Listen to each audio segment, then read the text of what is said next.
Chapter 55. If Emma had still, at intervals, an anxious feeling for Harriet, a momentary doubt of its being possible for her to be really cured of her attachment to Mr. Knightley, and really able to accept another man from unbiased inclination, it was not long that she had to suffer from the recurrence of any such uncertainty. A very few days brought the party from London, and she had no sooner an opportunity of being 1 hour alone with Harriet than she became perfectly satisfied, unaccountable as it was, that Robert Martin had thoroughly supplanted Mr. Knightley, and was now forming all her views of happiness.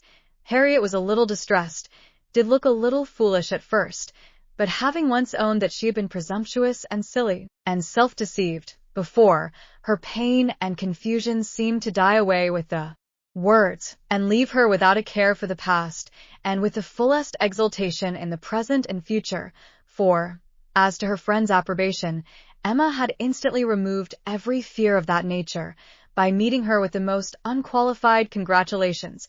Harriet was most happy to give every particular of the evening at Astley's, and the dinner the next day.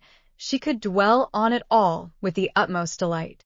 But what did such particulars explain? The fact was, as Emma could now acknowledge, that Harriet had always liked Robert Martin, and that his continuing to love her had been irresistible. Beyond this, it must ever be unintelligible to Emma. The event, however, was most joyful, and every day was giving her fresh reason for thinking so. Harriet's parentage became known. She proved to be the daughter of a tradesman, rich enough to afford her the comfortable maintenance which had ever been hers, and decent enough to have always wished for concealment. Such was the blood of gentility which Emma had formerly been so ready to vouch for. It was likely to be as untainted, perhaps, as the blood of many a gentleman. But what a connection had she been preparing for Mr. Knightley, or for the Churchills, or even for Mr. Elton, the stain of illegitimacy, unbleached by nobility or wealth, would have been a stain indeed, and no objection was raised on the father's side. The young man was treated liberally. It was all as it should be, and as Emma became acquainted with Robert Martin, who was now introduced at Hartfield, she fully acknowledged in him all the appearance of sense and worth which could bid fairest for her little friend. She had no doubt of Harriet's happiness with any good-tempered man, but with him, and in the home he offered, there would be the hope of more, of security, stability, and improvement. She would be placed in the midst of those who loved her, and who had better sense than herself, retired enough for safety, and occupied enough for cheerfulness. She would be never led into temptation, nor left for it to find her out. She would be respectable and happy, and Emma admitted her to be the luckiest creature in the world, to have created so steady and persevering an affection in such a man, or, if not quite the luckiest, to yield only to herself. Harriet, necessarily drawn away by her engagements with the Martins, was less and less at Hartfield, which was not to be regretted. The intimacy between her and Emma must sink. Their friendship must change into a calmer sort of goodwill, and, fortunately, what ought to be, and must be, seemed already beginning, and in the most gradual, natural manner. Before the end of September, Emma attended Harriet to church, and saw her hand bestowed on Robert Martin with so complete a satisfaction, as no remembrances, even connected with Mr. Elton as he stood before them, could impair. Perhaps, indeed, at that time she scarcely saw Mr. Elton, but as the clergyman whose blessing at the altar might next fall on herself. Robert Martin and Harriet Smith, the latest couple engaged, of the three, were the first to be married. Jane Fairfax had already quitted Highbury, and was restored to the comforts of her beloved home with the Campbells.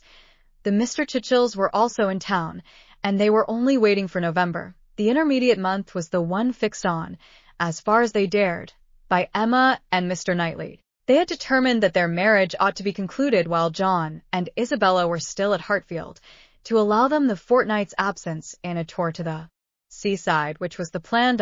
John and Isabella and every other friend were agreed in approving it. But Mr. Woodhouse, how was Mr. Woodhouse to be induced to consent? He, who had never yet alluded to their marriage but as a distant event, when first sounded on the subject, he was so miserable that they were almost hopeless. A second allusion, indeed, gave less pain. He began to think it was to be, and that he could not prevent it, a very promising step of the mind on its way to resignation. Still, however, he was not happy. Nay, he appeared so much otherwise, that his daughter's courage failed.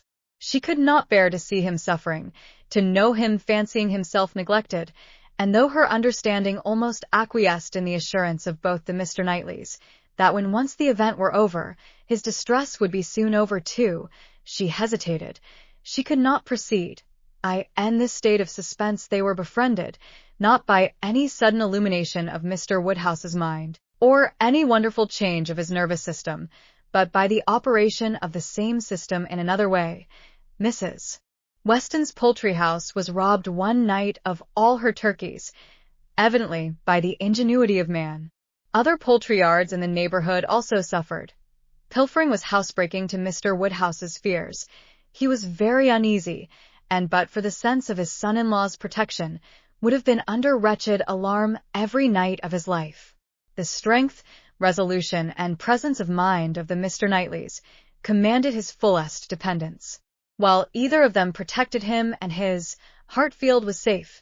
But Mr. John Knightley must be in London again by the end of the first week in November. The result of this distress was that, with a much more voluntary, cheerful consent than his daughter had ever presumed to hope for at the moment, she was able to fix her wedding day, and Mr. Elton was called on, within a month from the marriage of Mr. and Mrs. Robert Martin, to join the hands of Mr. Knightley and Miss Woodhouse. The wedding was very much like other weddings, where the parties have no taste for finery or parade, and Mrs. Elton, from the particulars detailed by her husband, thought it all extremely shabby and very inferior to her own. Very little white satin, very few lace veils, a most pitiful business. Selina would stare when she heard of it. But, in spite of these deficiencies, the wishes, the hopes, the confidence, the predictions of the small band of true friends who witnessed the ceremony were fully answered in the perfect happiness of the union.